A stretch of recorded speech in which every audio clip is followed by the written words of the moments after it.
The Leopard Man's Story by Jack London.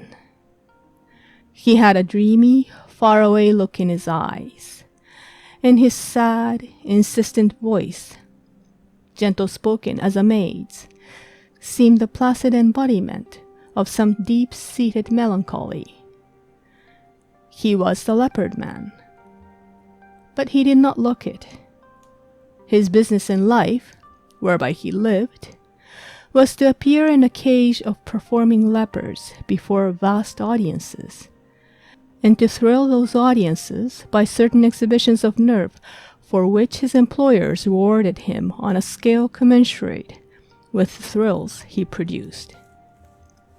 As I say, he did not look it. He was narrow-hipped, narrow-shouldered, and anemic, while he seemed not so much oppressed by gloom as by a sweet and gentle sadness, the weight of which was as sweetly and gently borne. For an hour I had been trying to get a story out of him, but he appeared to lack imagination. To him, there was no romance in his gorgeous career, no deeds of daring, no thrills, nothing but a grey sameness and infinite boredom. Lions? Oh yes. He had fought with them. It was nothing. All he had to do was to stay sober. Anybody could whip a lion to a standstill with an ordinary stick. He had fought one for half an hour once. Just hit him on the nose every time he rushed. And when he got artful and rushed with his head down, why, the thing to do was to stick out your leg. When he grabbed at the leg, you drew it back and hit him on the nose again. That was all. With the faraway look in his eyes and his soft flow of words, he showed me his scars. There were many of them, and one recent one where a tigress had reached for his shoulder and gone down to the bone.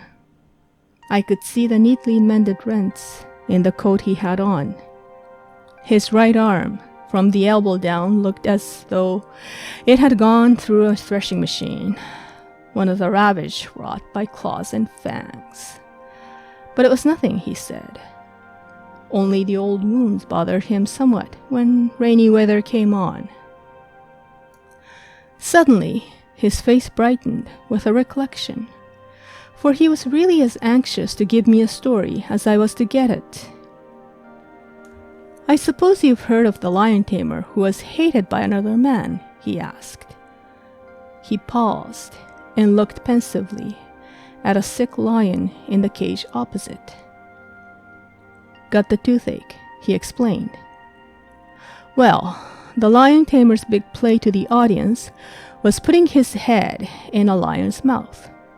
The man who hated him attended every performance in the hope sometime of seeing that lion crunch down.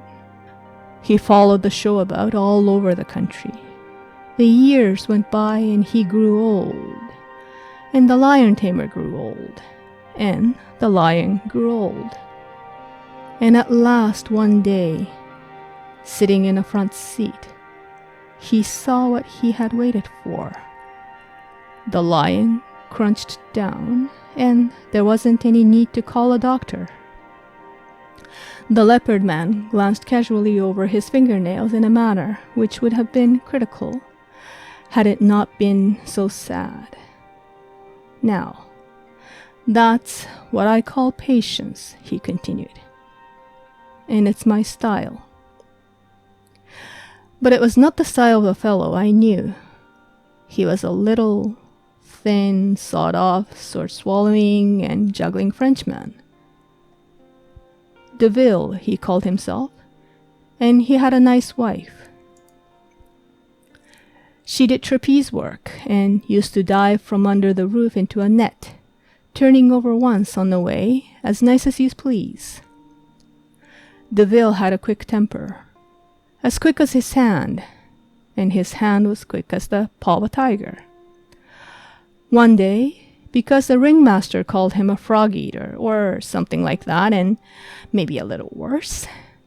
He shoved him against the soft pine background he used in his knife-throwing act, so quick that ringmaster didn't have time to think, and there before the audience, Deville kept the air on fire with his knives, sinking them into the wood, all around the ringmaster so close that they passed through his clothes, and most of them bit into his skin.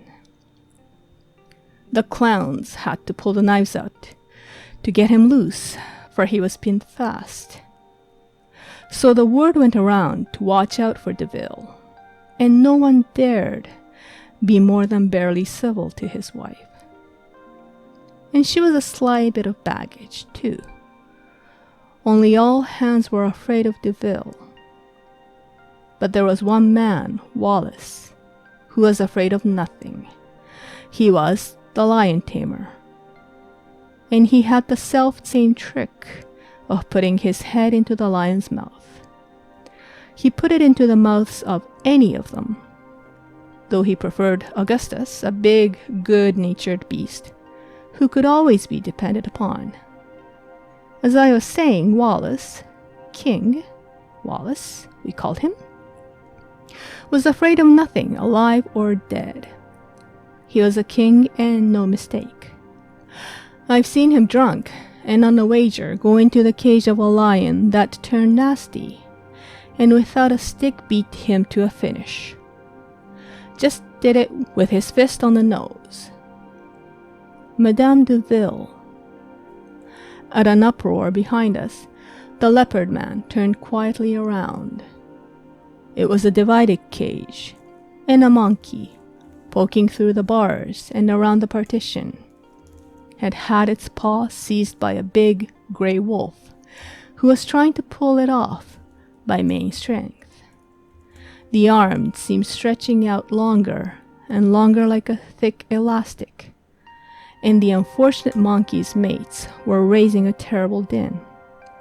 No keeper was at hand, so the leopard man stepped over a couple of paces, dealt the wolf a sharp blow on the nose with a light cane he carried, and returned with a sadly apologetic smile to take up his unfinished sentence, as though there had been no interruption.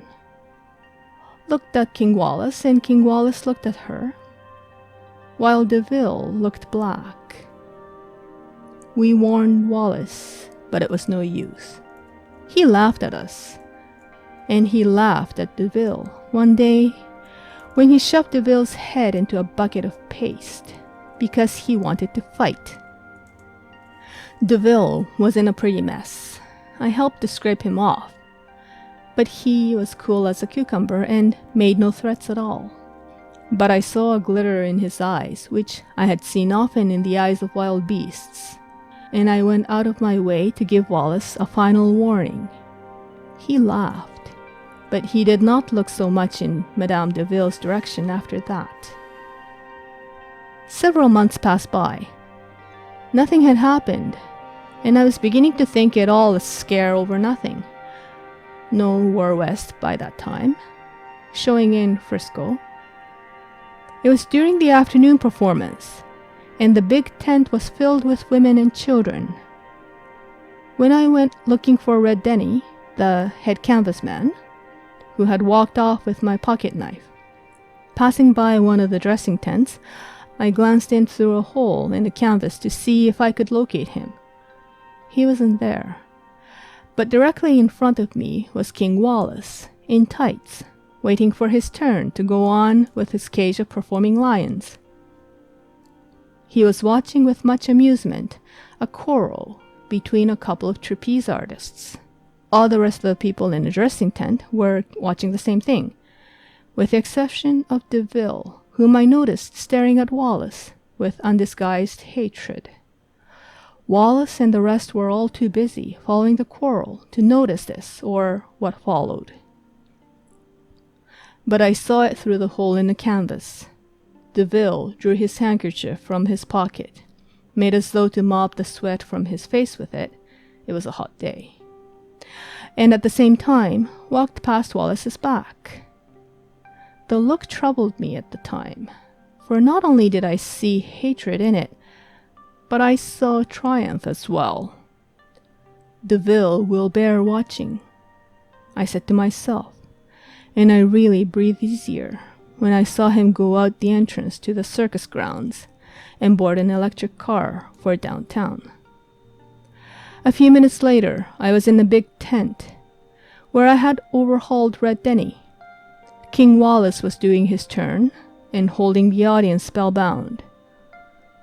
He was in a particularly vicious mood, and he kept the lions stirred up until they were all snarling, that is, all of them except old Augustus. And he was just too fat and lazy and old to get stirred up over anything. Finally, Wallace cracked the old lion's knees with his whip and got him into position. Old Augustus, blinking good-naturedly, opened his mouth, and in popped Wallace's head. Then the jaws came together. Crunch. Like that. The leopard man smiled in a sweetly wistful fashion, and the faraway look came into his eyes. And that was the end of King Wallace. He went on in his sad, low voice. After the excitement cooled down, I watched my chance and bent over and smelt Wallace's head. Then I sneezed. It was? I queried with halting eagerness. Snuff. That Deville dropped on his hair in the dressing tent. Old Augustus never meant to do it. He only sneezed.